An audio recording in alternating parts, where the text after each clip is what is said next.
Students of CBSE board class 10th and class 12 बच्चों, आप सबके एग्जाम्स जो है वो लगभग खत्म होने को है। क्लास 10th का तो खत्म भी हो गया, 12th के कुछ पेपर्स अभी भी बचे हुए हैं। और जैसे जैसे कॉपी चेकिंग हो रही है ना, रोज कुछ ना कुछ नया सुनने को मिल रहा है। तो आज कुछ अपडेट्स हैं जो मैं आप लोगों को देना चाहती हूँ। देखो, जो क्लास 10th के एग्जाम्स हुए थे, इंग्लिश साइंस के क्वेश्चन थोड़े प्रॉब्लमेटिक थे।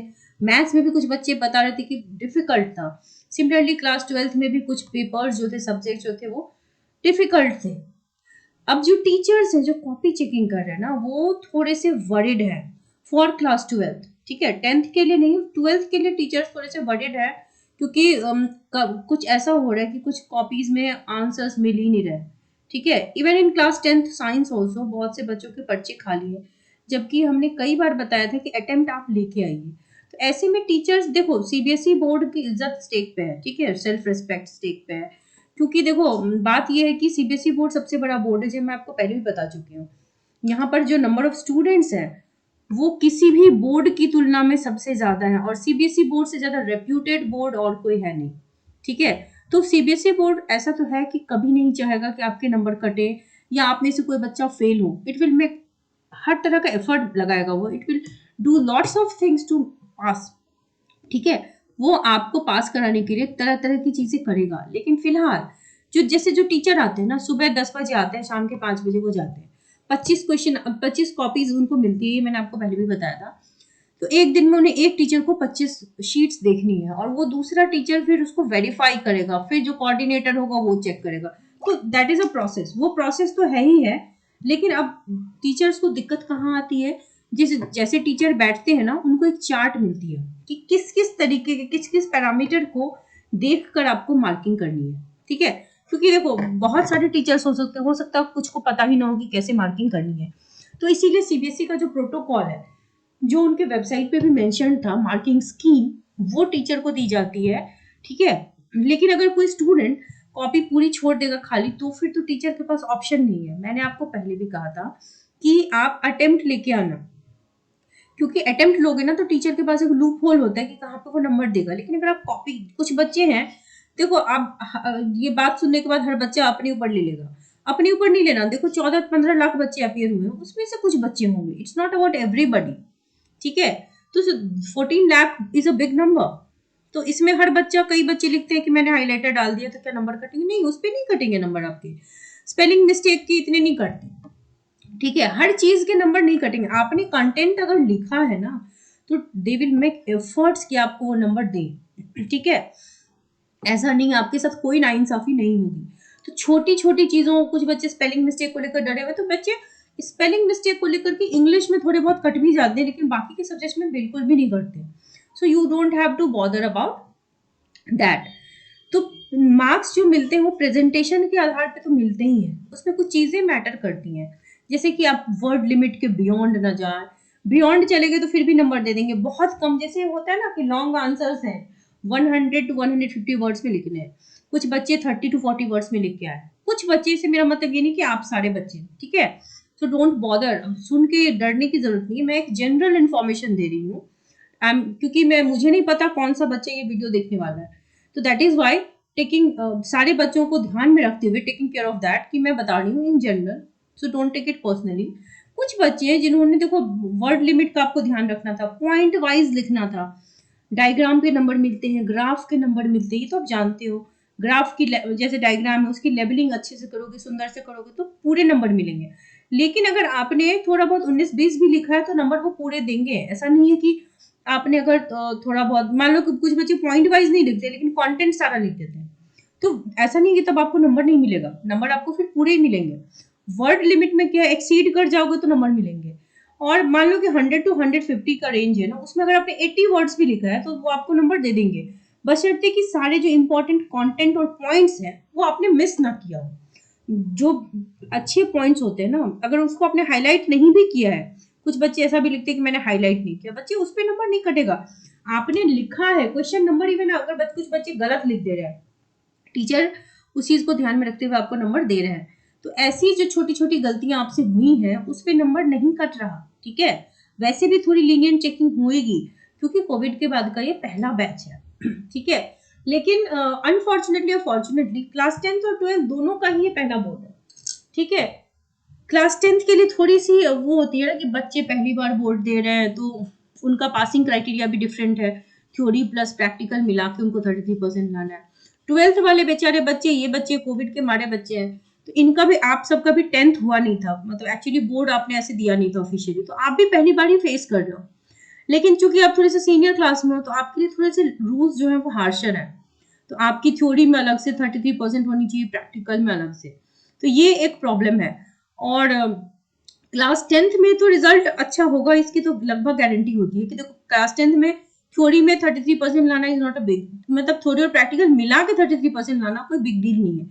इसीलिए 10th में हमेशा 99% तक जाता है पासिंग, 12th में घट के वो 95 93 तक हो जाता है, जिसका एक कारण है कि 12th की कॉपी इतनी lenient चेकिंग नहीं होती जितनी 10th की होती है, उसका पासिंग क्राइटेरिया भी डिफरेंट होता है ना, थ्योरी में अलग से 33% लाना, सब्जेक्ट्स भी डिफिकल्ट हो जाते हैं। 10th का सिलेबस अगर आप देखो और 12th का सिलेबस देखो, there is a drastic difference. जैसे ही बच्चे 10th से 11th में जाते हैं ना, सिलेबस में एक ह्यूज लीप आता है, तो 11th तो ऑलरेडी बच्चों का खराब हो जाता है। 12th बच्चे कोशिश तो करते हैं कोप अप करने की, कुछ कर पाते हैं, कुछ नहीं कर पाते, कुछ एवरेज हो जाते हैं। सो डरने की जरूरत नहीं है। देखो कॉपी अगर खराब लिखा है ना, तो अब क्या करेंगे टीचर, ग्रेस मार्क्स देंगे, ठीक है, क्योंकि पूरे के पूरे बच्चे को तो फेल नहीं कर सकते ना, उनको भी कुछ ना कुछ तो करना है ताकि बच्चों को नंबर दे। तो डरो नहीं, कुछ पॉलिसीज जो है वो लगी हुई है, मॉडरेशन पॉलिसी ऑफिशियल वेबसाइट पे गिवन है। जो जो क्वेश्चन पेपर आपका डिफिकल्ट था, एम्बिगुअस क्वेश्चंस थे, एरोनियस क्वेश्चंस थे, यानी कि कुछ एरर था, तो वहां पे आपको नंबर तो पूरे मिलेंगे, ठीक है। अटेम्प्ट अगर आपने लिख के छोड़ा, बहुत से बच्चे ये बता रहे हैं कि मैंने अटेम्प्ट्स लिए पर मुझे डर लग रहा है। अगर आपने अटेम्प्ट्स लिए तो आप डरो नहीं, कुछ गलत कुछ सही का कॉम्बिनेशन होगा आपका आंसर शीट, तो ये तो तय है कि आपको पास कर दिया जाएगा, ठीक है। 7-8 नंबर तक का ग्रेस मिल रहा है बच्चों को, ठीक है। तो ये डरने की बात नहीं। अगर आपने, हाँ, आपने अगर ब्लैंक शीट दिया, देन यू कांट एक्सपेक्ट ना कि आप पास हो जाओ, फिर वो क्या करेंगे, आपकी शीट पे लिख तो नहीं देंगे आंसर्स। तो वही बच्चे फेल होंगे जिन्होंने या तो पूरा गलत लिखा है, पूरा गलत लिखा है, इंटायरली गलत लिखा है, या उन्होंने ब्लैंक शीट छोड़ी है, ठीक है। क्योंकि अटेम्प्ट के नंबर है, स्टेप मार्किंग है, मॉडरेशन पॉलिसी है, मान लो कोई सेट बहुत डिफिकल्ट था, उस सेट पे ओवर लीनियंट चेकिंग होगी, राइट, और 6-7-8 नंबर तक का ग्रेस भी मिलेगा, ठीक है। तो अगर 23 पासिंग है तो सोच लो आपको 14-15 मार्क्स भी आप ले पा रहे हो, तो they will try hard to pass, है ना। लेकिन द थिंग इज कि आपको मतलब अटेम्प्ट लेना होगा, अटेम्प्ट लोगे तभी तो उनको लूप होल मिलता है ना, कि आप वहां पे वो आपको नंबर देंगे। खाली पर्चे पे तो कोई आंसर टीचर नंबर नहीं दे सकता। तो जिन बच्चों ने अटेम्प्ट्स लिए हैं गलत सही, उनको डरने की बिल्कुल जरूरत नहीं है, वो तो पास हो जाएंगे, ठीक है। आपने सही लिखा है तो बहुत अच्छी बात है, क्योंकि 3 कैटेगरी के बच्चे हैं, एक वीक सेक्शन है, एक एवरेज वालों का, और एक ब्राइटर सेक्शन यानी कि टॉपर सेक्शन। टॉपर सेक्शन को डरने की तो बिल्कुल ही जरूरत नहीं है, कि जितनी एफर्ट आप लगाओगे उससे थोड़ा +5% ही आएगा। वैसे भी जितना आप एक्सपेक्ट करो ना, उससे 5% ज्यादा ही आता है, क्योंकि लीनियंट चेकिंग होती है। आपके स्कूल के प्री बोर्ड्स में जितना आया होगा उससे 5-7% ज्यादा ही आपको आएगा आपके बोर्ड एग्जाम में नंबर, ये तो तय बात है, ठीक है। तो इसलिए भी डरने की जरूरत नहीं है। एवरेज जो स्टूडेंट है उनको पास का तो डर नहीं है, तो जितना आपने लिखा है 5% 6%, उससे 7% ज्यादा ही आएगा। ये एक रेंज है, 5 से 10% तक का लीप ही लेता है बच्चा, हर बच्चे का जितना आपने प्री बोर्ड्स में दिए होंगे उससे कहीं ज्यादा नंबर आपको यहाँ बोर्ड में मिलेगा, बशर्ते कि आपने कुछ लिखा हो। अब जो वीकर कैटेगरी है वहां पे तो टीचर खुद इतना टॉर्च जला जला के चेक करते हैं कि भाई इस बच्चे को नंबर कहीं से कटने नहीं चाहिए, ठीक है। तो पास करने की जितनी आपको चिंता है, उससे ज्यादा सीबीएसई बोर्ड को चिंता है कि हमारे बच्चे अच्छा नंबर लाए, ठीक है। क्योंकि सीबीएसई के पैरेलल ही सीआईएसई बोर्ड है, आईसीएसई और आईएससी वाले बच्चे, तो उनके परसेंटेज बहुत ज्यादा उठते हैं, तो सीबीएसई भी कोशिश करता है कि उसके पासिंग परसेंटेज भी बहुत ज्यादा हो, ठीक है। तो आपको डरने की जरूरत नहीं है। आपने अगर अटेम्प्ट लिया है, स्टेप मार्किंग की है, स्टेप मार्किंग होगी, अटेम्प्ट के नंबर होंगे, ग्रेस मार्क्स होगा, मॉडरेशन पॉलिसी लगी हुई है, लीनियंट चेकिंग हो रही है, ठीक है।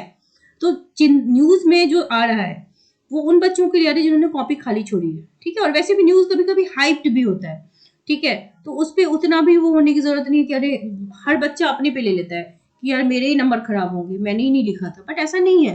14-15 लाख बच्चे 10th में अपेयर होंगे और 14-15 12th में अपेयर होंगे, तो अब सोचो 14 लाख में से 30-40 हजार यानी कि 40-50 हजार बच्चे होंगे जो उस कैटेगरी में फॉल कर सकते हैं, ठीक है।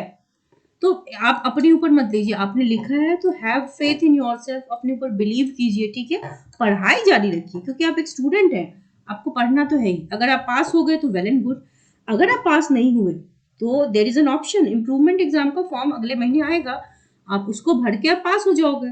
तो इतना कोई बड़ा डील नहीं है ये, मतलब दुनिया का पहला एग्जाम नहीं है या आखिरी एग्जाम नहीं है, एग्जाम्स जीवन में चलते रहते हैं, ठीक है।